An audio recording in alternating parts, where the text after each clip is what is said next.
en el estudio tenemos un panel maravilloso, nos van a hacer entender mucho más, con más minucia, todo este tema del TLC, que a veces la gente no entiende ni de qué se trata, ni para dónde va, ni cómo es que está la situación del país por culpa de estos tratados de libre comercio. Hoy nos acompañan John Jairo Granados. Bienvenido, John Jairo. John Jairo es técnico en mecánica automotriz del SENA, actualmente es estudiante de administración de empresas.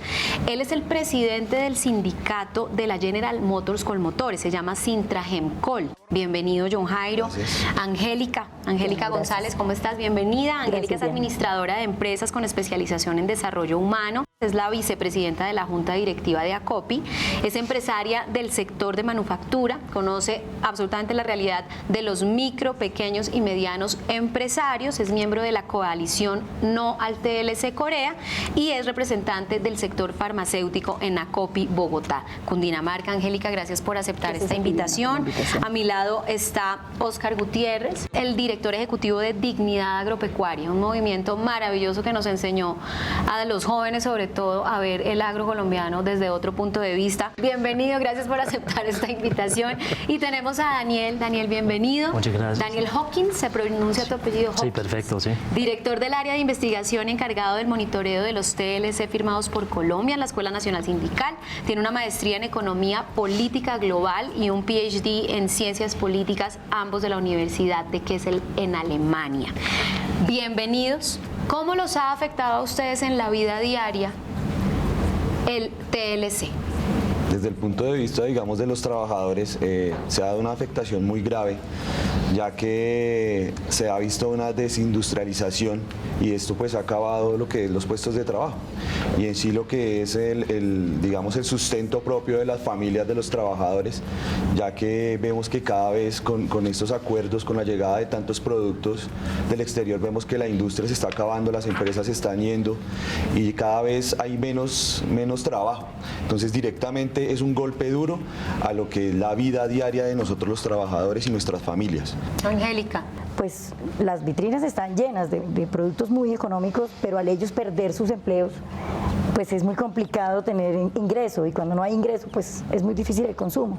Entonces a uno como colombiano le cuesta el Tratado de Libre Comercio en la calle, es viendo que cuando se pierden los empleos de calidad, cuando se pierde la capacidad adquisitiva del colombiano, pues los productos siguen en las vitrinas. Realmente eso como colombiana es un impacto que uno ve todos los días. Muy bien, Óscar. Para nosotros muy grave, ¿no? En general para todo el sector agropecuario, porque digamos que lo que hay es una reducción de siembras, porque lo que antes producíamos ahora se importa. Lo que tenemos es una pérdida de empleos porque eso que se sembraba necesitaba de unos trabajadores que se pierden obviamente cuando se deja de producir. Daniel. Hemos visto que la tasa de desempleo efectivamente se ha caído desde 2010, pero en 2010 apenas estamos saliendo de la crisis global. Ahora ya está para finales de 2014 9.1, pero hay que hablar de calidad de empleo antes que todo. Hemos visto que en el campo, el sector agrícola, se ha perdido muchísimos empleos en los últimos 5 años, sobre todo con la entrada en vigencia del tratado con los Estados Unidos. De Traje y Overol es muy importante que los televidentes y la gente que nos está viendo no solamente se quede con nuestras opiniones aquí, sino que vean que es una realidad lo que estamos viendo. Yo quiero recapitular un poco lo que estabas diciendo, Daniel, de que seguramente nos habían prometido que iba a haber más empleo, pero vemos que los impactos han sido al contrario. ¿Por qué razón? Se ha mejorado en términos de la generación de empleo, pero no realmente en términos de la calidad. Las tasas de informalidad, se ha generado mucho empleo, pero informal, en términos no de que se trabaja en una empresa con 5 o menos trabajadores, sino en una empresa donde no les garantizan sus 5 seguridades sociales básicas, pues EPS, pensión, ARL, cajas de compensación, cesantías. ¿Por qué razón, si todo ese panorama alrededor de estos tratados de libre comercio son tan fatales, por qué los gobiernos siguen firmando estos tratados? Tenemos gobiernos que no gobiernan para Colombia, tenemos gobiernos que gobiernan para el capital extranjero. que gobiernan principalmente para los intereses de los Estados Unidos, de los grandes monopolios, de las grandes corporaciones. Según cifras del DANE, el sector industrial no ha generado ni un solo empleo en 20 años porque cada vez que se abre una empresa cierran 3. Hemos visto caer empresas con las que crecimos, Everready, Pilas Barta, Chiclet Sams, Colores Prismacolor. La firma de estos acuerdos, ¿cómo tiene la crisis industrial en Colombia? Para poner una fecha, más o menos hace 25 años, cuando al doctor Gaviria trajo la apertura económica al país, empezamos a vivir un impacto en nuestra industria para la cual el país no estaba preparado. Entonces, la desindustrialización viene dándose desde los años 90, desde el año 1990 tuvimos una recesión muy fuerte, pero en este momento, cuando se están firmando tratados de libre comercio con potencias industriales como Corea, por ejemplo, y hoy en día son una potencia. Tú haces parte de la coalición al TLC Corea. Sí. ¿Qué los impulsó? ¿Cuál fue el detonante que tú dijiste hay que movilizarnos en contra de este TLC? El cierre de industrias tan importantes como las que tú acabaste de mencionar, y aparte de eso el impacto que los pequeños empresarios les ha venido haciendo la firma de tratados de libre comercio. Entonces por eso dijimos unámonos, no podemos ser voces externas o voces sueltas. Tenemos que hacer una coalición donde todos estemos unidos y esto es una coalición sin precedentes. ¿Quiénes pertenecen a esa coalición? Estamos centrales obreras, empresarios, estudiantes, agroindustriales, todos nuestros amigos y compañeros de las dignidades agropecuarias y es haciendo un llamado al gobierno nacional diciéndole, mire, yo no soy solamente el afectado, yo industrial no soy afectado solamente. Los sindicatos, había sido muy complicado sentar en una misma mesa empresarios y sindicalistas y centrales obreras en pro o de acuerdo con un mismo objetivo. John Jairo, tú eres presidente de un sindicato. ¿Qué pasó en tu empresa? ¿Por qué se tuvieron que organizar? Desde tu punto de vista, ¿cómo los ha afectado el TLC desde donde trabajas? Nos afecta directamente es con la desaparición de nuestros puestos de trabajo. Yo te digo, de 3 años acá se han despedido aproximadamente unos 600, 700 trabajadores en la empresa donde yo trabajo, que son trabajos directos, sin contar los indirectos, que por cada trabajador directo que se despide de una empresa, digamos, de ensamble automotriz, son 5 o 6 empleos que se pierden indirectos, como de proveedores, de logística, de otras empresas que son, digamos, aliadas a nosotros dentro de la cadena de producción. ¿En tu empresa se unen empresarios y trabajadores en contra del TLC o cómo funciona eso? Sí, nosotros también por medio de los sindicatos en la empresa también estuvimos participando en la coalición contra el TLC porque vemos que es algo que golpea totalmente. Sin empresa no hay trabajo y no hay trabajadores y eso tenemos que tenerlo claro. Digamos que las diferencias pueden estar en muchas otras cosas que al final pues se tienen que arreglar, pero en esto sí estamos todos unidos porque es la industria. Tanto los empresarios como los trabajadores estamos siendo afectados por estos TLCs. Oscar, me llama mucho la atención ese movimiento de dignidad agropecuaria. ¿Cómo ha sido ese impacto del TLC para este gremio? Hay 12 millones de productores en el agro. Bueno, alguna gente dice que son 15, pero bueno, 12 o 15 es cierto, es una cifra supremamente importante de productores. ¿Qué fue lo que pasó? Lo que pasó es que antes el grueso de la producción agrícola colombiana iba destinada a alimentar a los colombianos. Digamos que las importaciones que se hacían eran unas importaciones pequeñas, unos cupos reducidos, y cuando por X, Y o Z de problemas de riesgo, de inviernos, de veranos, faltaba alguna producción, pues se traía, ¿cierto?, para poder abastecer el mercado interno. A excepción tal vez del trigo, que lo acabaron desde 1960, el resto de los renglones básicos de la dieta de los colombianos funcionaba. En 1990 las importaciones de productos alimenticios eran del orden de 600.000 toneladas. Ya era bastante, pero digamos que podían vivir todavía los agricultores del agro.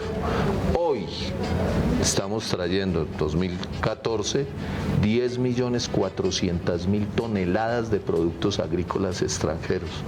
Estamos trayendo prácticamente, bueno, todo el trigo, se está trayendo todo el maíz para alimentar los animales, o sea, todo el maíz con que se termina alimentando uno, porque el maíz para los cerdos y los pollos finalmente es para comérnoslos. Se está trayendo buena parte del maíz que nos comemos directamente, el de las arepas. Se está trayendo una parte parte sustancial de arroz, se está trayendo 35-40% de frijol, todo el garbanzo, toda la lenteja, toda la arveja, se está trayendo una parte importante de leche, de derivados de la leche, carne de pollo, carne de cerdo. Vamos a intentar recoger unos 3 o 4 millones de firmas para promover un acto legislativo de iniciativa popular que le dé respuesta a 2 preguntas básicas. ¿Debe haber sí o no agricultura en Colombia? ¿Debe tener o no debe tener subsidios? Debe estar el papá Estado, como le dice por ahí algún neoliberal, ¿cierto?, detrás de la producción agrícola y de la producción industrial, defendiendo, ¿cierto?, la producción nacional y defendiendo un mercado de 50 millones de colombianos. Es que nosotros no somos pocos y este territorio es un territorio grande y tenemos tierra suficiente y hay agua y hay trabajadores y hay capital incluso y podemos desarrollar una agricultura superpoderosa y vamos a bregar a venir a Bogotá siquiera 100.000 productores campesinos a decirle al Congreso de la República, aquí está este acto legislativo. Vamos a seguir hundiendo a Colombia, se va a seguir hundiendo la agricultura, se va a seguir hundiendo la producción agropecuaria, ¿sí me entiendes? Sí, o sea, sin lucha social no hay cambio, no hay transformación, no hay posibilidad de arreglar nada. Daniel, sabemos también que podríamos entre todos con nuestra movilización generar cambios en esos tratados y se pueden renegociar. ¿Cuáles serían las acciones a tomar para que esto sea una realidad? Pues como planteó Oscar, primero que todo hay que movilizar, hay que concientizar a la gente que no se debería aceptar la realidad simplemente porque toca. Es que la gente también está siendo afectado con unos trabajos miserables, si los tiene, ¿cierto? Que no tiene tiempo ni para la familia, ni para el desarrollo personal, pero quedan callados muchas veces también para no perder el empleo.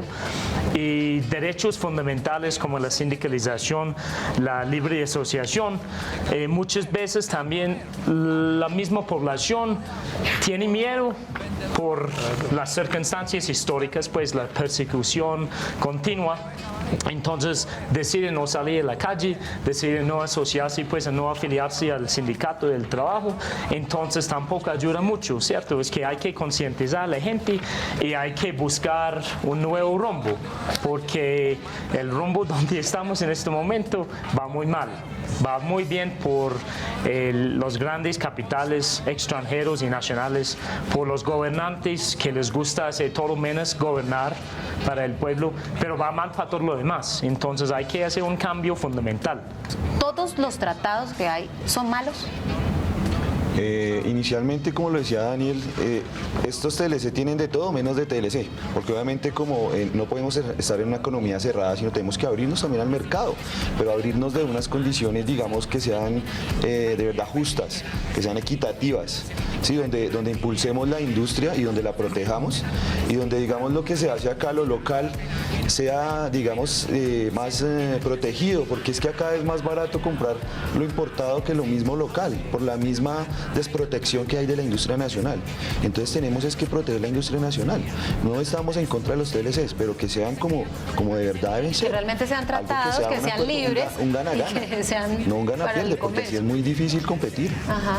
Angélica. Mira, coincidimos. Estamos de acuerdo en que los tratados de libre comercio no hay que satanizarlos, que hay que ir en búsqueda de la globalización. Pero yo sí te puedo decir con toda tranquilidad es que no es que sean malos, sino que están mal firmados, están mal negociados, están en detrimento de los intereses nacionales. Los tratados de libre comercio deben estar basados en equidad, igualdad, reciprocidad e interés nacional.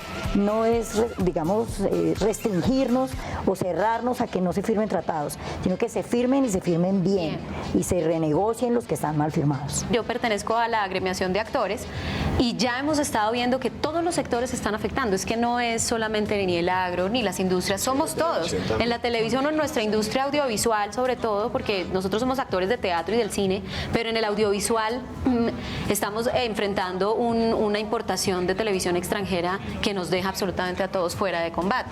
Una cuota de pantalla que se pretendía 70% de televisión extranjera contra 30% nacional, y no solamente los actores, es toda la producción técnica, todas las personas que trabajan alrededor alrededor del audiovisual. Entonces tenemos que ponernos frente al tema. Les agradezco muchísimo por haber venido. Yo les recuerdo a todos los que nos han visto en De Traje y Overol, métanse a nuestras redes, @detrajeyoverol en Twitter, en Facebook De Traje y Overol, y en nuestro correo electrónico detrajeyoverol@gmail.com. Creo que la conclusión es bastante clara. Tenemos que estar preparados, tenemos que movilizarnos. Apoyo absoluto a las movilizaciones grandes y bueno, nos vemos en 8 días en De Traje y Overol. Muchísimas gracias. La pregunta es, ¿ha sido usted afectado por el TLC en su vida diaria? Escríbanos. Nos vemos en 8 días. Muchas gracias.